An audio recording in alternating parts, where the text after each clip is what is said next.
Well, we here at TalkTV don't condone any criminal activity, right? Whether it's Just Stop Oil, whether it's Extinction Rebellion, and whether it is the Blade Runners. But at least what you can say for the Blade Runners is that an awful lot of people agree with what it is that they're doing. And an awful lot of people are affected by what Sadiq Khan wants to bring in. Jane says this to me, Mike, I keep asking this question, but I never get an answer. So I hope you can help. Why can't the government overrule Sadiq Khan's ULEZ scheme, as it is against democracy and causes harm to everyone, not just Londoners who visit our capital when we are already suffering? Who's in charge? Is it the mayor? Or is it the Prime Minister? Well, I can tell you I've got a good answer for that, because we're about to speak now to Councillor Colin Smith, the leader of Bromley Council, where this ULEZ activity has been going on. Let's have another look and remind ourselves of this ULEZ vigilante video. Have a look. You can see a man approaching what is one of the newly installed ULEZ cameras, and he's about to basically take it down and take it out of commission. And according to the police, they say that they are carrying out a thorough investigation, including gathering CCTV, speaking to potential witnesses and following up active leads. They're working with TfL to prevent further offences in the future. But this is clearly a problem for Sadiq Khan. And as Kevin O'Sullivan said, one of the things that he hasn't waited for and worked out is that if there are no signs in some of these areas, and many of the areas, including Bromley, are not willing to go along with Sadiq Khan's plans, if the signs don't go up, then presumably the fines cannot be handed out. Let's talk now to the leader of Bromley Council, Councillor Colin Smith. Colin, very good morning to you. Morning, Mike. Nice to have you. Yeah, nice to have you back. I mean, obviously, this is something that's going on all over some of these different council areas around outer London, as we would call it. You know, Bromley's affected, obviously. There's parts of Essex affected, parts of Harrow and all of that. You know, I'm saying, of course, we don't condone criminal activity, but there's an awful lot of people who do condone criminal activity by the likes of Just Stop Oil and Extinction Rebellion. And you might argue this is just a different version of that.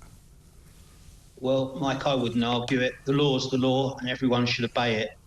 That said... Well, they should, but, you know, Just Stop Oil break the law every day, and certain MPs and certain members of the House of Lords condone that every single day. So I know that you've got to say that, but let's put it in perspective, shall we? Well, Mike, I mean, I have said on the record several times, warned over the months, there are a lot of very frightened, very angry people out there, and it's manifesting itself on the streets now in a way which nobody wants to see. Right. But that's the origin, and the solution's very easy, which is, please, Mr. Khan, even now, stop this crazy scheme. Yeah. Everyone knows it's about tax. Everyone knows it isn't about health. Stop it, please. And what do you make of Sadiq Khan's kind of rhetoric and his propaganda? I saw an interview that he gave the other day in which he said that there were thousands of children across London in hospitals struggling to breathe, which might be true for all I know, but he's obviously inferring that the reason they're struggling to breathe is because of pollution. Because if that was true, and he actually was willing to allow people to continue to pollute as long as they paid him £12.50, that would make him a bit of a psychopath, in my view. Well, I'm not into name calling like myself, but I would pose this question of your viewers and of Mr. Khan, and it's this. If this is really about health, as you say, why are you concentrating on expanding your scheme to the area with the cleanest air in London rather than doing more in inner London, given that outer London's air, Bromley's air, certainly is cleaner than every single borough within the existing zone? And more to the point, why aren't you dealing with the source of the real problem in London, which is the filthy, fetid air across your own tube network, which is where the problem actually exists, rather than in the fields on the boundary with Kent? Also, rather amazing that he's decided to expand the ULEZ zone out to Heathrow, where I presume, you know, the jet fuel probably isn't the greatest idea for a cleaner air situation, is it?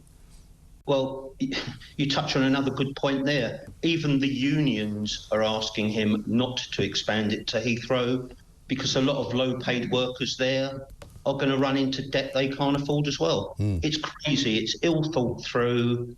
He's been rumbled. You know, this is about extra tax. It isn't health. And the more people that understand that, the angrier people are getting. Yes. Now, Kevin O'Sullivan raised this point earlier today and has mentioned it in the past. If the signs saying that ULEZ is in effect in an area like Bromley are not actually there, i.e. if the signs don't go up, does that mean that the fines can no longer then be imposed?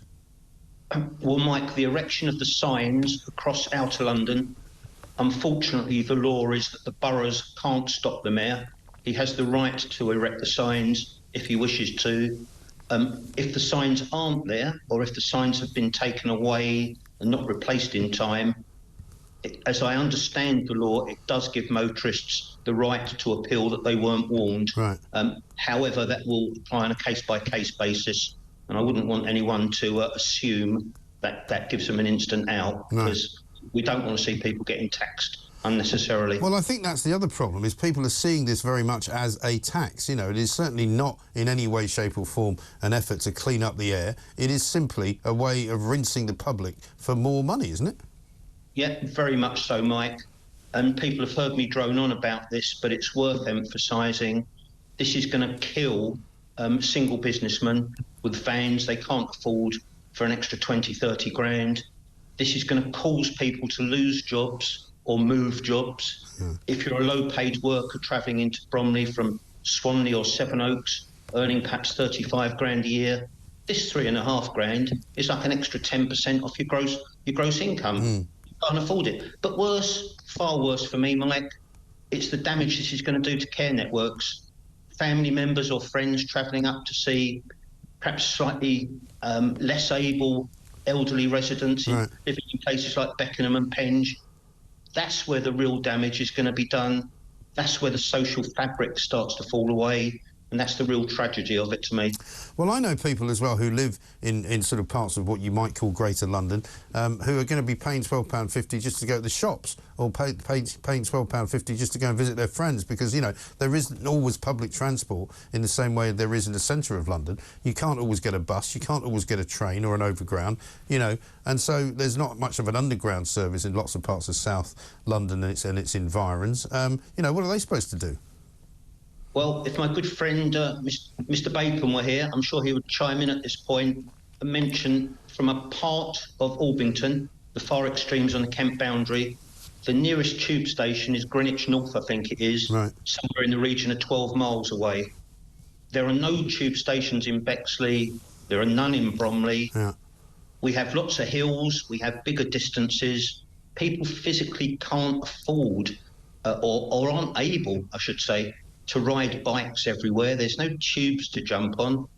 It's a one-size-fits-all that's being rammed down our throats, and that's why people are getting pretty hacked off about it. Yeah, absolutely right. And as far as the legal situation goes, Colin, I mean, are you aware of anything that you can do? I mean, I was asked this question earlier by Jane, who said, you know, who's in charge? Is it the Mayor? Is it the Prime Minister? I mean, Tory party MPs have told me in the past that they could get the Prime Minister to overrule Sadiq Khan, but it's quite a sort of lengthy process, and it's quite a serious process which involves taking away all of his powers as Mayor, which obviously they don't particularly want to do. Have you got any legal recourse at this point? I believe there is, and quite simply it's this. Under the 1999 GLA Act, Section 143, there is provision for the Secretary of State, Mr. Mark Harper MP, to intervene if the Mayor is exceeding his powers around transport infrastructure. There is a debate within government and amongst MPs and ministers as to whether that section of the Act applies. I certainly think it needs to be looked at very closely, and frankly, if it doesn't apply, I think we need urgent legislation as soon as Parliament resits following the recess, because we cannot possibly wait till next May to sort this out at the mayoral election, because all the damage will have been done by then. So myself and others are absolutely clear that the moment recess is over and the government are back, government have got to pick this up and run with it. Yeah, absolutely right. And I mean, for people who don't know what to do at this moment in time because they've got a car which they believe to be non-compliant, what would your advice be to them? I mean, should they just wait and see? Should they try and get the scrappage scheme money now while it's still available? What should they do? Mike, I'm a great believer. Doesn't work for everyone, this philosophy. But if ever in doubt, it's best to do nothing in the short term. And I can't guarantee what the outcome would be, but I do think there will be movement on this by the 29th of August. And people will at least get a better indication of what the government's going to do if indeed anything, and it better had, because we're crying out for help in the outer London regions, and only the government can sort it out for us now. And I mean, as far as these fines and fees go, I mean, it all sort of disappears into the coffers of Transport for London, right? It doesn't come to the local council. You don't get any benefit from this. No, not a penny. Unfortunately, I was going to say there, but I prefer the whole damn thing went away. Yeah. But all of the money actually goes to TfL, to the mayor for spending on whatever wacky anti-car scheme he's got in mind next. Yeah, unbelievable. Well, listen, I wish you well, Colin. Thank you very much for joining us. Councillor Colin Smith, the leader there of Bromley Council.